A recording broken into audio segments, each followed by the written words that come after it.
Puikiai pergalė, Jonai, kokie komentarai būtų po rungtynių?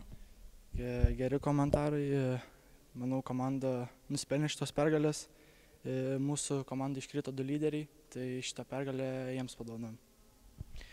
Po 2 kėlinių pirmavote tik 1 taško persvarą, o galiausiai laimėjote virš 20, tai ką padarėte per pertrauką, kad būtent perlaužėte šias rungtynės antroje pusėje? Tiesiog treneris subraižė kelius derinius su užtvara ir aš verždamasis atmetinėdavau kamuolius kitiem ir jie pataikydavo.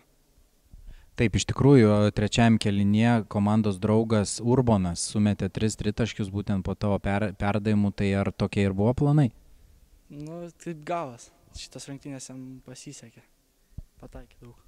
Na ir įspūdingiausia šių rungtynių istorija, tai tavo pasirodymas. 26 taškai, 13 atkovotų kamuolių, 12 rezultatyvių perdavimų. Ką tu į tai? Nu, čia tiesiog skaičiai geri. Tiesiog, žinau. Ar pirmas trigubas dublis tavo karjerai? Pirmas. Tai su tuo ir sveikiname, šaunuolis Jonai. Ačiū.